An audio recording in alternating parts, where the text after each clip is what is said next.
Hi, I'm Shelley. And I'm Kate, and you're listening to One Lump or Two, The boldest breast cancer podcast yet. Join us each week as we offer an intimate glimpse into the challenges and triumphs of facing breast cancer head-on in our 30s. In Series 2, we're going to be joined by you, our listeners, and some experts in the field to help us all feel a little less alone and a lot more informed. Now, let's pull back that curtain and dive in. Welcome back to One Lump or Two. Today we're bringing you one of our Your Story segments. We're talking to Joanna Forrest, who was diagnosed with breast cancer at the age of 21 in 1999. She's a boob-bet with Copperfield, an ambassador for the Hope Charity Project, and she's a chart-topping, record-breaking recording classical artist. Welcome to Your Stories. Hello, Joanna. Welcome to One Lump or Two. Thank you so much for being here with us today. Thank you for letting me on your fabulous podcast. So how are you anyway, Joanna? Yeah, I'm good, thank you. Good. I think this is a brilliant podcast where, you're just talking about what you've been through and I think going through. And I just think it's just so helpful to just have these conversations where you're both talking completely freely about everything. And I think people who are newly diagnosed or have been through it will just be identifying with it so much, or people maybe they've got loved ones who've going through it, want a bit more information from someone who's gone through it that isn't like a medical person. Mm-hmm. I just think it's really important. Oh, thank you. We hope we are kind of doing it all justice, and we're very open and honest, and we hope that comes across anyway. So thank you. It definitely does, because it's not an easy thing to talk about. No, not at all. No. Yeah. So I think that's amazing. But yeah, well, thank you for coming on and offering to share your story. So do you want to just kind of tell us who you are, a little bit about yourself and your diagnosis? Yeah. So I'm Joanna. And I was diagnosed at 21. 30 was bad, but 21 feels like you're literally just turning into a free adult at that point. Oh, definitely. I mean, I still felt like a child baby. Yeah, I didn't particularly feel that grown up at that point. It was something I knew nothing about. Mm-hmm. Now there's podcasts like you guys. But there wasn't anything like that at that time at all. There was no way to get information because this was before the internet, or the internet was, we didn't have the internet in our house, There was the internet, but not for us. There was no smartphones. I was more at that time just interested in my career, really. I'd been to theatre school instead of a normal school. Instead of doing A-levels, stayed on there to do a musical theatre course. And while I'd been there, things had gone well. I'd got picked for things and got to do things in the West End and adverts and things for BBC schools. So and when you go somewhere like that, they massively, I don't know, sort of train you into thinking it's the most important thing in the world, that you're successful. And I'll bet. So that's what's on your mind. And I'd been on a tour called The Best of Broadway that went all around Europe. And it was while I was there that out of nowhere, I had no idea about breast cancer or anything. There's so much good information now about checking yourself. Even for young people, but there was nothing like that at all. But I just saw the lump in the mirror on my left breast. I remember thinking, that's really weird, because I don't remember seeing that even yesterday. Yeah. What is that all about? How? What's this? So I remember thinking, don't panic. Tell your mum when you get back. And I did. And we went to the GP. And he said, classic for this time. And I'm so glad. I think things have changed. Oh, you're too young to be anything sinister. Yeah. So don't worry, which is what obviously we wanted to hear. But then, me and my mum had a chat, and we did think it was a bit strange. And perhaps if it was relatively simple, that we could have it removed. Mm-hmm. So went back to the GP, and he was like, well, there is sort of risks with things like anaesthetic and stuff, but if you think you want to. And then he sort of said, you know what, maybe in the future we don't know what this could, whether this would change into something sinister. She didn't say at the start, like when I saw him, like, I don't know, a week before. So it sort of made me think, yeah, this is the right thing to do. Yeah. I was terrified to have a surgery. Who knew that I would have so many more? But it was very straightforward, that first one. But what I wasn't expecting is that we were to go back 2 weeks later. Me and my mum to have my stitches out, and my mum was called into the room with the surgeon, and I was left in the waiting room. Mm-hmm. And the minutes ticked by, and the minutes ticked by. Oh God! I was thinking, what's going on? Is there something up with my mum? Has she had secret surgery she hasn't told me about? And now they're giving her the results. What could the surgeon be needing to tell my mum that wasn't anything to do with me? Like, yeah. Actually, what they thought was, in their wisdom, is that they wanted to tell my mum first before they told me. I don't know what they thought she was going to do, or whether they wanted for her to have a little think about how she was going to prepare for it. But all I remember is coming in, and my mum looking quite calm actually. And as soon as I sat down, the nurse put her hands on my shoulders, like in a kind way. And I was thinking, oh God, this can't be good. Oh yeah. And he just said to me, oh, we sort of analyse everything that, that we remove, and we weren't expecting this, but it was a little cancer. It's how he described it. I had a little bit of cancer. Yeah. Yes. So they don't say dramatically, you've got cancer. They say it was a little cancer. I think it's crazy that you weren't included in that conversation. Like, they just left you out in the waiting room. Actually baffling to me. Because legally you're an adult as well. It's 21. I mean, Yeah. I think it was bizarre. It was bizarre. I wasn't like 12. It was Yeah. It was really strange. And then I asked him if I was going to die, the surgeon, which was quite dramatic. That was my first thought, how bad is this? And he said, I don't think so. We're going to try everything we can to make sure that doesn't happen. And then he said that there was a particular oncologist he wanted me to be seen by, and he was going to make that happen. But then he said I was going to have another surgery to make sure that, everything had gone, and remove some lymph nodes. So then I was focused on to check them, to, more surgery. Oh my God, more surgery. And then when I left the hospital, it was a bit strange because I'd been given this news, and I said to my mum, do you think I'm going to die? Like, fixated on that. And she said, I really don't think so, but I think you might have to have some really unpleasant treatment. We'll have to wait and see. And then I was going to see my best friend that day, and I thought, do I still go and see her, or do I sit about feeling weird about all of this? And I thought, no, I'll go and see her. And then after the next surgery, that was all okay. Then I was told I was going to have radiotherapy. I had that. That was just time consuming because I had to go into London for it. So that was just, like every day, just having to be there for about one. And then you feel like you've gone all that way. Then it's like, I don't know, 2 seconds. And then it's finished. Yeah, it's really not very long, is it? After they've got you all ready and everything. And then it was my last radiotherapy that the nurse went to me. I finished like that. And she went, yes, and now you're going to have that horrible chemotherapy. Oh, no. Oh, God. And I was like, oh, God. And I phoned my sister going, oh, my God, I'm going to have to chemotherapy. Oh, my God. And she went, you're going to be absolutely fine. You can do this. This will be okay. And then that was good, what I needed to hear. And then my dad called me and went, oh, my God, your sister's just called in floods of tears. And I was like, oh, no, not what I needed to hear. And then I was really worried about that because I was really worried about, at this point, they'd explained to me that there was sort of like no cancer in me. This was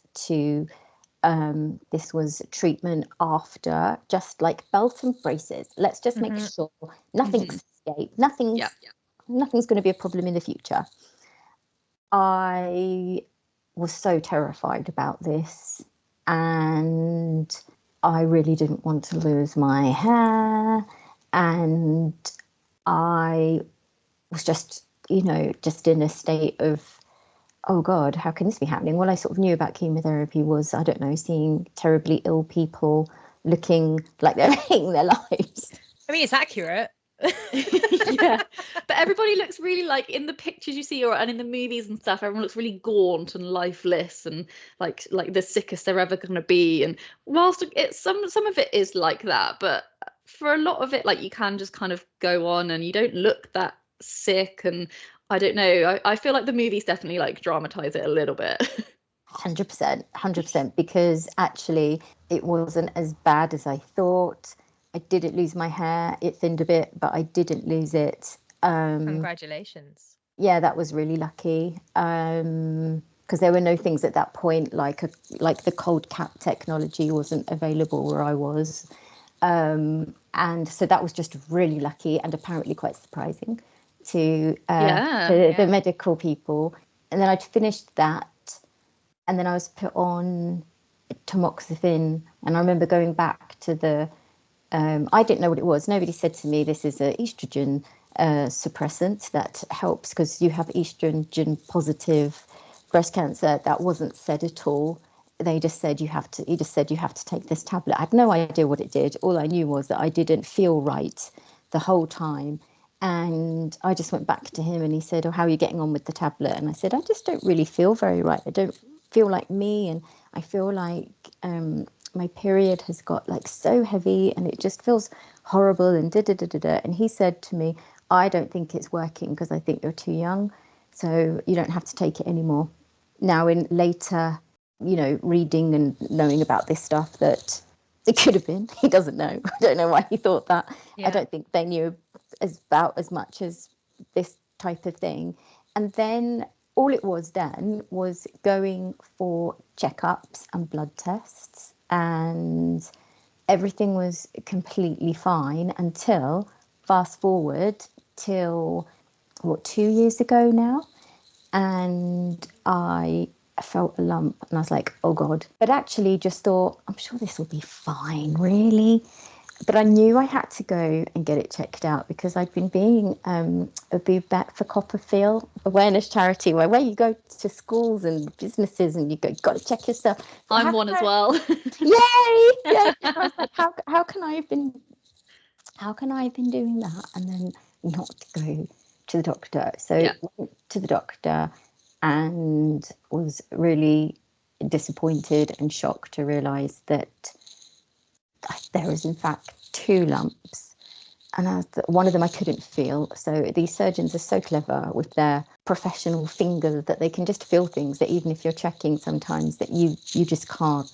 They suggested that this was another thing that filled me with horror, like the chemotherapy, that I would have surgery, and that the surgeon didn't think that last time, like a lumpectomy was enough, and then more surgery, which was like breast preserving.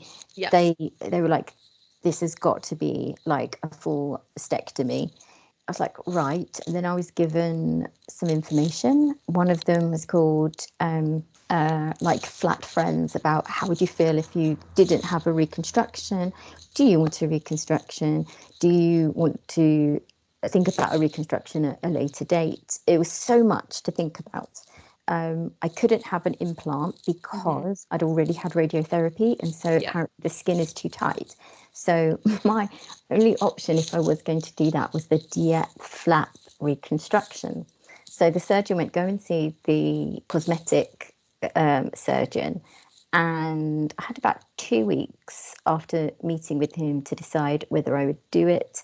And it was a difficult decision that I went for, because I was so terrified of it. I felt like, that feeling like I have never jumped out of a plane, but if someone was to push me out of a plane, how I think I would feel. That's how I felt. I had a very nice, this is something that's really changed in the years. I had a nurse that I could speak to who would call me and go, how are you feeling about the operation? There wasn't these kind breast cancer nurses who had that kind of role way back in the day. It was just kind of an abrupt, brusque doctor. All of that has improved so much. And she was just saying to me that I wouldn't be in pain because I'd be in a hospital and I could explain about the pain and it'd be okay. Yeah. They assured me that my husband would be able to come down with me. And then on the day, they said that he couldn't come to the room until I was ready. And so that made me very tearful. I just sat there, just like in tears, just in my little gown on my own, just like waiting. It's horrible when you're on your own, isn't it? Like, both really sympathise, having done all of our treatment under COVID restrictions as well. Like it's the one moment in my life where I'd give anything not to be alone, I think.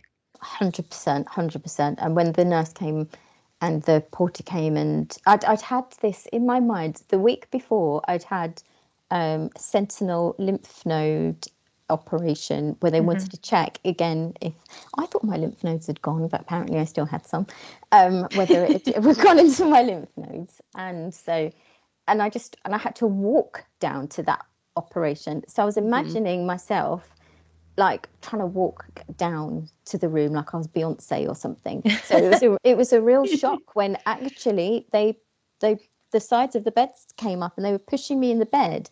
Really? In my mind, I wasn't going to be pushed in the bed. I was going to walk down. So I've walked down every. I had like 3 different surgeries, and every single time I had to walk down with my little dressing gown on and your little shuffle, like yeah, okay, yeah, exactly. Who would have thought I had to be pushed down? Then I was still in tears. And when I arrived at the anaesthetist station, I was like, ugh. They were so kind. The nurse was going, breathe, as if that was going to help. Wasn't going to help. And I just remember thinking, wow, I felt like I was so drama. I really felt like I was going to the electric chair or something like that. It was ridiculous. And there was a really nice lady whom I'm still in touch, who had sort of she'd had her appointments on the same days as me. So I'd sort of seen her and thought, oh, she looks really calm. And then she had her operation very early in the morning, and then it was me. And so I realised that she was like walking up and down the corridor and stuff, and it just made me think, oh, like she can do it, I can do it. Yeah. The nurse called me, and I really wish she'd have phrased it differently. She said, when you wake up, you won't be able to move. And I went, really? Not alarming. Yes, you'll be able to be paralysed. Totally. So she said you'll be able to wiggle your fingers and toes, but you won't be able to move. Now, if she'd have just said, we don't like you to move because we want we want all the surgery we've done to not be harmed. So we like you, if possible, if you can, we like you to keep really still. Now, if she'd have, you can wiggle your fingers and toes, that's allowed, but we don't like you to do a lot of movement. Yeah. She'd have said that. That's completely different. I literally thought, 100%. I thought I was going to be paralysed. Or that's maybe exactly what it sounds like. Yeah. Totally. And I thought I was going to be in so much pain, I wouldn't be able to move. It is very weird that they don't want you to move.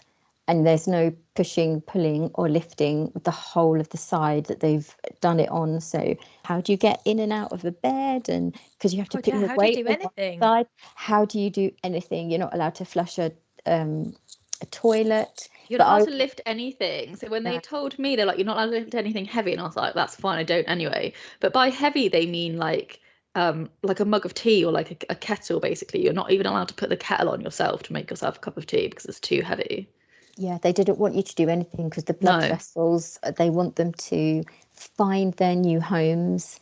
So can I just clarify, sorry, the surgery that you're talking about, the DIEP flap, obviously I know what that is, but I'm getting more conscious at the fact that like some of our listeners probably don't have a clue.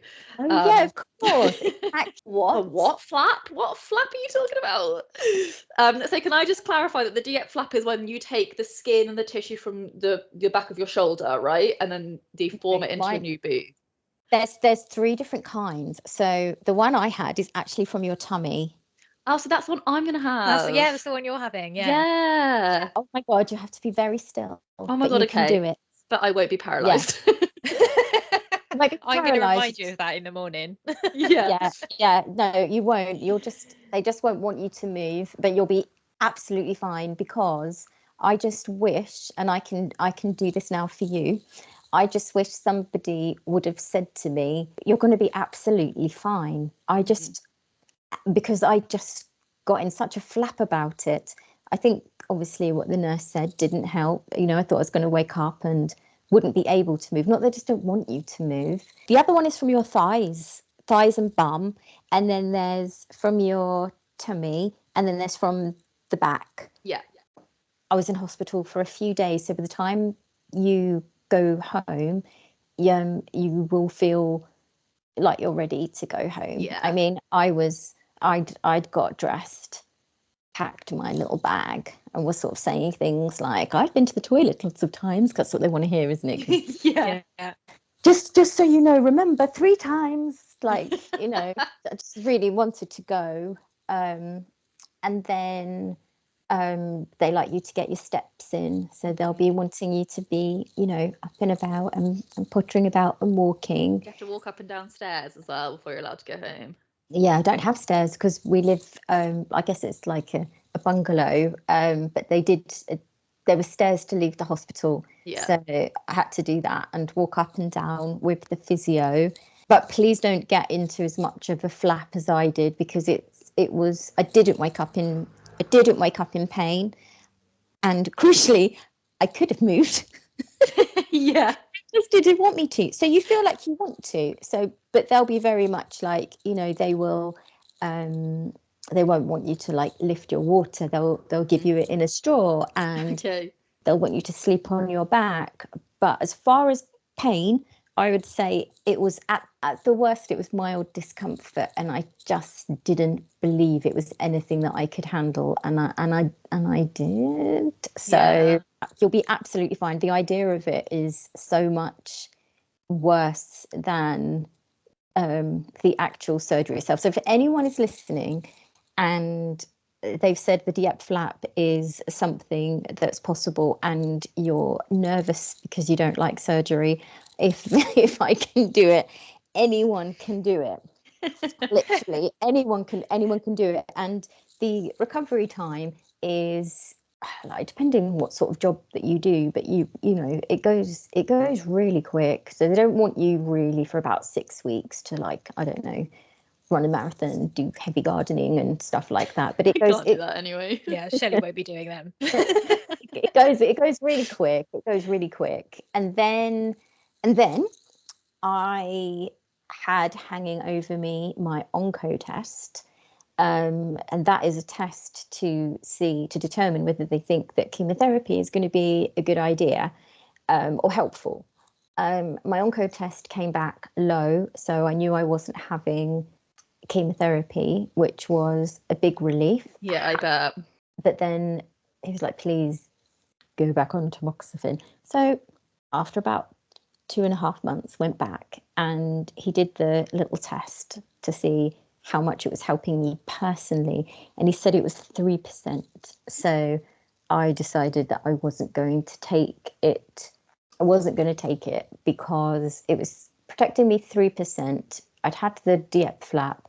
My onco test had come back low. I just felt like everything was pointing that it would be okay. However, when I went back last September, I was just seeing the surgeon for a routine checkup, and then she was like, "Oh, I can feel a little nubbin," as she called it. Oh God. Oh no. And I was like, "Oh God," she went, let's go and get it looked at." And then sonographist, is that what you call them? He thought when you have an ultrasound, he thought it was a stitch occlusion. I think he called it, potentially from my surgery. But he did a biopsy, and that came back again, not only as cancer, but this time as HER2. Oh God. Positive. And I was like, how is it? Is this, and they can't tell me. I was like, is this new? Is this a recurrence? Like, what? But they don't sort of know, but it's either mutated or whatever. And then all these little things. So obviously just recovered from the DIEP flap. And then I had an MRI, and they were like, oh, and the surgeon phoned me, and they were wrong about this. But at the time, they were so sure. They were like, the MRI reporter has given another bit in the reconstruction, 5 out of 5. She's graded it for cancer because it lit up on the MRI. So Right. we need to biopsy that really quickly. Went in for the biopsy, and I was asking the biopsy doctor, like, does anything ever light up on the MRI that isn't cancer? And he's like, no, because it means that the blood vessels are all behaving like they're cancer. Da, da, da, da. And I was like, oh God. And then kind nurse was like, oh, you should really prepare to lose your diet flap. And I was like, are you kidding me? I've literally just spent months recovering. Yeah. Months recovering, the stress beforehand. Are you absolutely kidding me? And then the biopsy came back as scar tissue. Yeah. And they were like, oh, we're going to biopsy it again because the MRI scanner person gave it 5 out of 5. So they did it again, and it came back again as scar tissue. And then they showed my case to some other doctors in the hospital who I think all agreed with the biopsy and what they saw, that it to them it looked like scar tissue. So they were happy with that, and that was then satisfactory that it was in fact scar tissue after 2 biopsies and some other opinions. That's so funny because I have MRIs and they always kind of like light up, as you said. And that's because I've got a lot of scar tissue, and I was always told that was normal, and scar tissue does like light up on an MRI. So it's so like strange when people just give you completely different answers for things, and it's just frustrating, and it gives you anxiety that you just don't need. I had so much anxiety, but funny you should say that, because another doctor was like, oh no, lots of things can make an MRI light up. And I was like, Yeah. Okay, so what? Yeah, it's when you get like conflicting information. It's just stressful. So that was stressful. And then the surgeon was like, and the oncologist, because they all talk to each other, wants to give you chemotherapy this time because it's HER2, wants to give you Herceptin, and can't have Herceptin without chemotherapy. Oh, is that right? I didn't know that. Yeah, it like supercharges it. I see. Yeah, Because we all want supercharged chemotherapy. Exactly. And I just thought, oh God, like this is going to be awful and stressful and horrible and all of this. And they're like, no, what you had all those years ago, we don't even give anymore. This is going to be so much easier, and people have it and go to work, and it's going to be completely fine. Anyway, I feel like in some ways I was lucky because I'm only, I think, 5-6 weeks post-final chemo. So Wow. this time I did do the cold cap. That's quite stressful though, because you really want it to work. Yeah, I did it. I tried it, and it didn't work at all for me. Like my hair was thinning and like coming out in clumps. Like, you know, when you think I'm going to lose my hair and it's going to be coming out in clumps, it was like that. And I think I cold capped twice, and after the second one it was just evident that it certainly wasn't helping me. And I did lose all of my hair. Like, it was gone by my 3rd round. Yeah, I think it really depends on the drug they give you, doesn't it? And I think sometimes if it's a particular drug, the cold cap just it's not going to work, is it? So, and it adds more time onto the treatment, and it's cold. And because the drug that I was on, paclitaxel, can cause neuropathy, I had to have the ice gloves and the ice Oh, socks. did you? Did I've you? seen like pictures of people in that. So, because I wasn't with that, but I don't think I would have bothered anyway because I just hate being cold. I hate being cold, but it was but one of the nurses was telling me they had a lady who was really suffering with her neuropathy and didn't really say. She just thought she had to plow on through, you know, Oh gosh. and be tough, and now she can't actually walk. It got that bad. So Oh, that made me God. think that made me think, okay, right, I'll put them on. But it was only the hour for the chemotherapy drug. So it was less time than the cold cap. But the whole thing was just a bit like medieval torture, to be fair. Yeah. I hated chemotherapy. Like, I was really scared going into it anyway. All of it is just overshrouded with like how rubbish I felt and all the side effects I was dealing with and how difficult it was to get through life while I was on chemotherapy and then after, when you're dealing with like putting your body back together.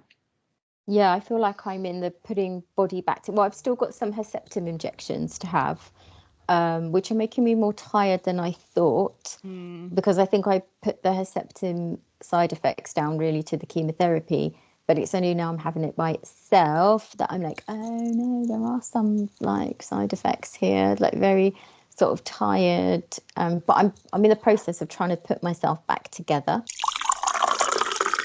I've been lucky enough to be working with a bubette who is this incredible nutritionist who has just sort of started her own nutritionist business. Shout out to Jojo Mojo Healthcare, Joanna Castle. She's amazing. She was looking for people to work with as she starts. So I feel really lucky, and I have completely, because I remember saying, like, the first time all those years ago, do I need to change what I eat? And going, no, not at all.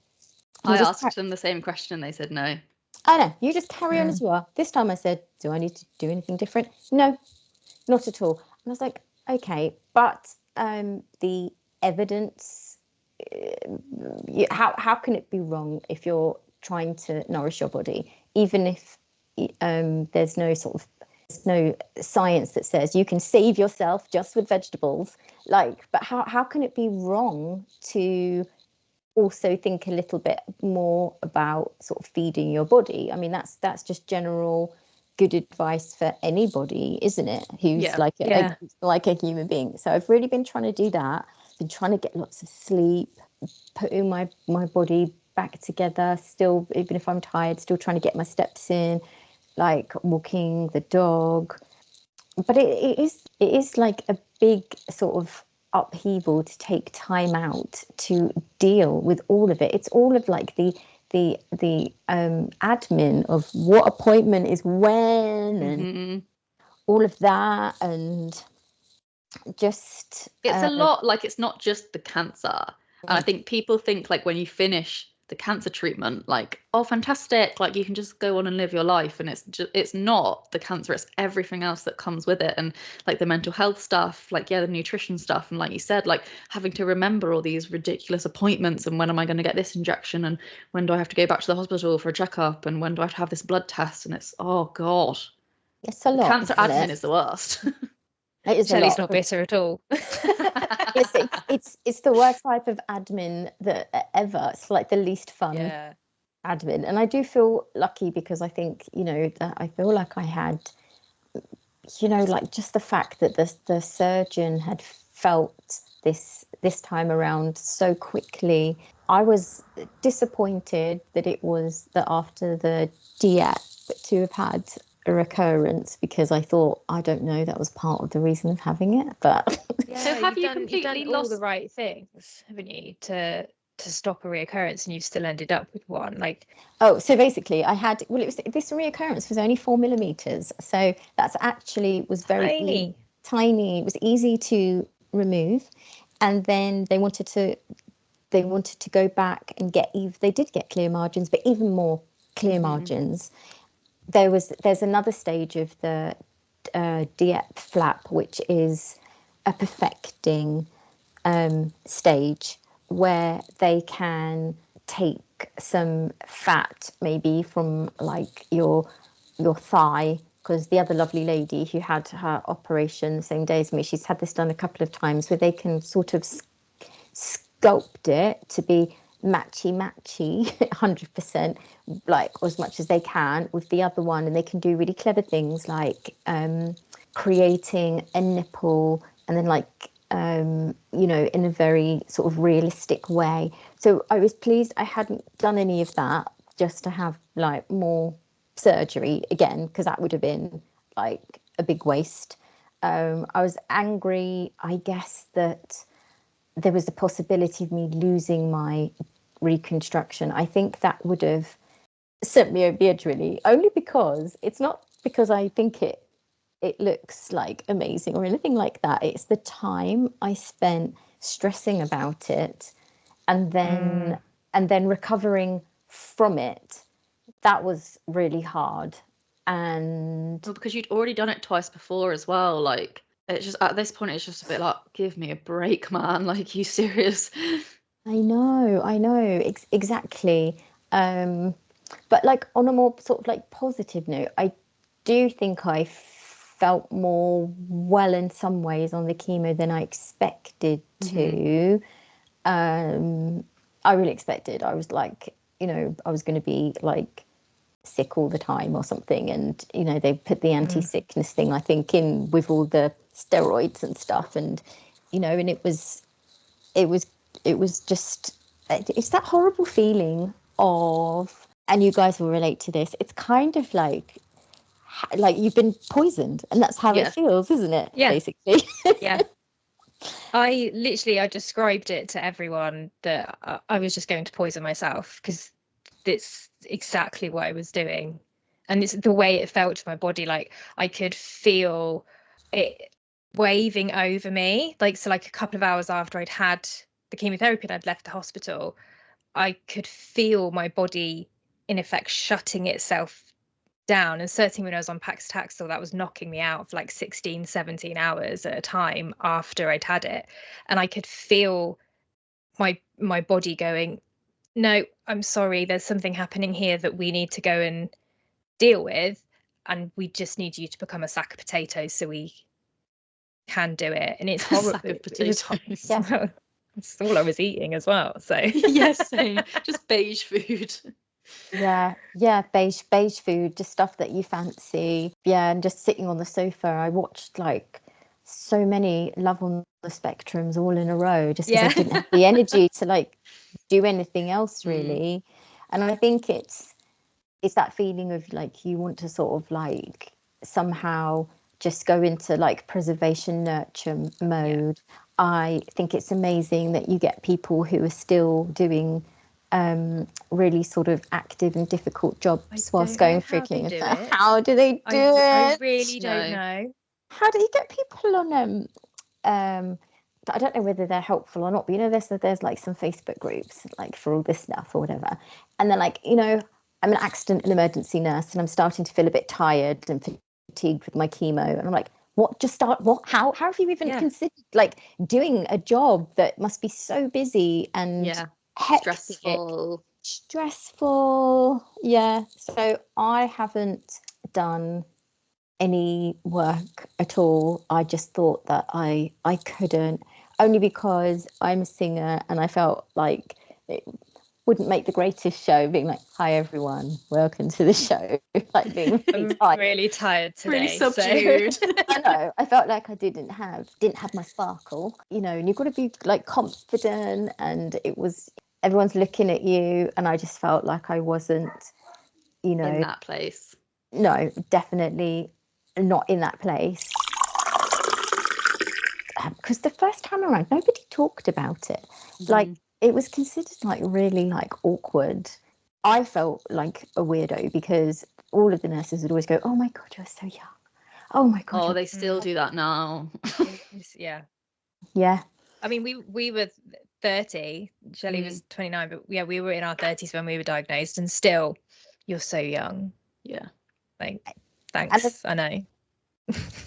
Yeah, but it made because I think now there is out there that even though it's rare, it can happen if you're young. But I just didn't know that at all. So I just felt very like, oh my God, why is this I'm like the weirdo this has happened to. It sort of felt more like that. But then with Copperfield, seeing that there were in fact other young ladies who unfortunately have been through this, I thought, oh gosh, no, I'm not the only one, and this needs to be talked about more.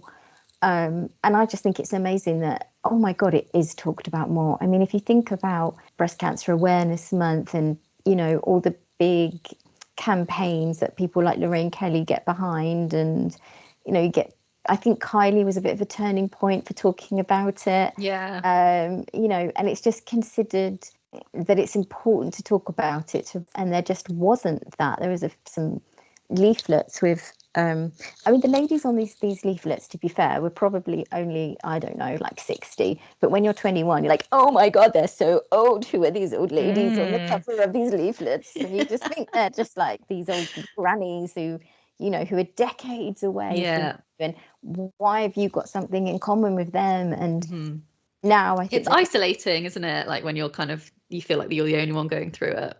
It is isolating. And I think now they're very aware of it being, people like Amy Dowden sharing her story, the Strictly dancer who's young, and there's just more out there, that it's not considered like a taboo subject. Yeah. I really think now, hopefully, that a GP would really take it just as seriously if a young person comes in and says, I've got a lump, and won't go, oh, you're too young. They'll be like, okay, let's look at this. And I think that's really, really changed. They're much more approachable, I think, medical staff now. I mean, this is just my experience. I think they're more, because people are more informed, because there's the internet, there's forums. They have to be, it's more collaborative, I feel now, rather than this is the plan and you have to stick with it. I'm not really going to fill you in on anything. But now they're really used to people asking questions, and they give you a lot more detail. Like they do really tell you how you're going to feel and what's happening to your body. And with the tamoxifen and stuff, like we're in the medical menopause, and that was quite, I mean, it wasn't not in super loads of detail. I think it depends how much you want to know. Like me and Kate are quite different. Like I didn't really want to know much about like my prognosis or anything like that. But I know that from what you're saying, they're much more, they give you a lot more detail now. Yeah, and I think they know a lot more. I mean, I think the treatments are just coming on like amazingly. My friend who you will have seen, who just recently passed away, Chris Hallinger, who founded Copperfield. So she wrote her book, and one of the things that she really hopes is that there'll be a time when people will say, oh my gosh, this is a book about, you remember when people used to die of cancer? Remember that? Because they won't anymore. And the treatments will be amazing, or that they'll just be really clever stuff, even if someone hasn't had, an early diagnosis, that there'll still be something, that can just stop it, and there'll be like never any progression at all.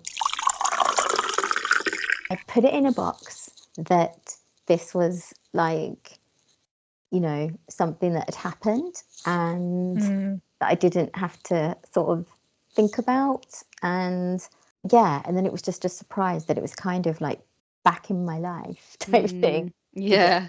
Wow, like third time's a charm, I guess. Yeah. Yeah, exactly. That's going to be my mantra. Yeah. Shelley and I are kind of just on the other side of it, and just about, I think, pieced our lives fairly back together and are now attempting to thrive.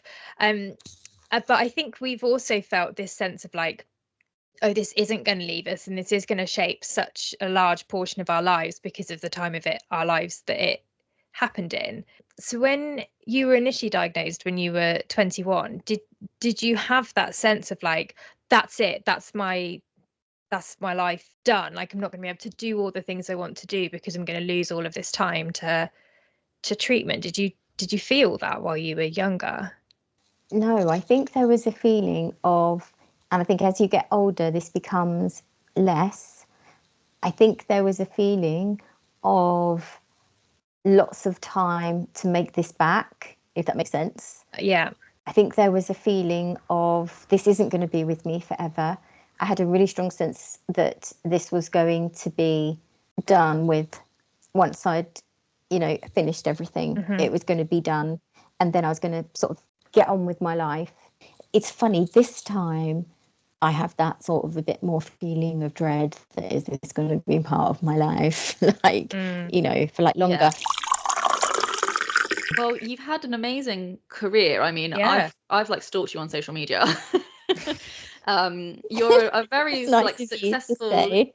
classical singer, and how does it? Do you think it's kind of like changed your career in any way? Like having been diagnosed with cancer at such a young age, or having being diagnosed like twice more, like yeah, do you think it's kind of shaped your career or changed it in any way?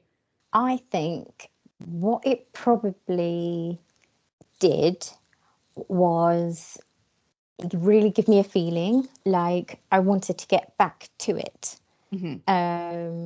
After I wanted to get back out performing, and I wasn't quite sure whether I'd have the confidence. So, I'd been doing it from like 11. Yeah. So, it was part of my, DNA, whatever they say, type thing. And I really felt I hadn't explored everything that I wanted to yet in my career. But, did I really want to stand in an audition room with people looking at me, feeling a bit sort of self-conscious about everything that I'd been through? So I started to have singing lessons again, and then it gave me a greater probably appreciation for everything. My first job back from being not well was being Wendy in Peter Pan one Christmas at the Cliff Pavilion in Southend with Shane Ritchie as Captain Hook. No way, that's so cool. It was so fun. And I just remember like thinking, oh my God, I'm on a stage, I'm in a theatre, this is my job, I'm back, I'm really doing it, this is amazing. And so I was very grateful, that I was back doing it. And then I was doing another Christmas show like years later, and my husband said to me, what is your like absolute dream? Because up until then I'd like been in musicals where you're playing a character, but what I'd always really wanted to do really was to sing as me. And he was like, well, if you keep doing the same thing, you're always going to get the same thing. I just thought he's absolutely right. So I started singing as myself anywhere I could, and it really grew from there really. But one of the really sort of nice moments is that my husband at the time worked for the Sun newspaper, and he was in charge of one of his jobs was in charge of the charity budget. And so I remember telling him all about Copperfield, and that led to the people at the Sun doing a collaboration with Copperfield where they would take over page 3, and when there still was page 3, but instead of page 3 being a bit like sleazy tacky or whatever, they were talking about the signs and symptoms of breast cancer, and it saved loads and loads of lives, which was amazing. And so people would write in saying, that they'd looked at the signs and symptoms, and then they'd actually gone to the doctor. It was amazing as well because it gave Copperfield the opportunity to be, in the Sun, which at that time, lots of people read. And we did a show at the Palace Theatre, which was really cool because the Sun sponsored it for Copperfield, and me and my husband organised it. And we had some really fun people take part, like Joe McElderry, and who else? Paul Potts, and I sang a duet with Paul Potts, which was so fun. He's such a lovely guy, and also sang Nessun Dorma, which was amazing, on the stage at the Palace Theatre. And we had like an orchestra, and we had like Jesse Wallace, Ridio, and we had all these like amazing people. It was such like a lovely night, and it cemented. And it gave me the opportunity when I was talking about the album, to always mention my story, and just talk about how important it is to be checking yourself. And it's amazing though when you speak to lots of different people how much like people who've like never had breast cancer or whatever, like they really know now the signs and symptoms. And because when I started to do Boubette talks, and you like get hands up who checks themselves, it'd be like hardly anybody. Literally but now no one. Exactly, but no, like hands up who checks themselves, and like loads of hands go up, and you're like, this is absolutely brilliant. So everything's changing, definitely. And I feel Oh, do you know what? I'd like to say that, having breast cancer at a young age just made me, I don't know, really want to like grab life and like never be nervous about my career and always like do the difficult thing and just whatever. I don't know if it did. Yeah, no, I feel exactly the same. I wish it had have done. Like maybe it made me slightly like insecure and traumatized. It's definitely made me insecure and traumatized. So. But I think, it took me a while to get my confidence back. And then I think it came back. And I would say this time, I don't think it's so much maybe knocked my confidence now. I just think it's a big upheaval, a big in a life. I'm just hoping that third time's a charm, as you said, and to get back to my career, and to get back to singing, and I'd love to maybe release some new music. That would be really exciting. And keep doing live performances. But at the moment, I just feel like I'm still in nurture mode. If that makes sense. Nurture build mode. Yeah. And I'm hoping that won't last too long.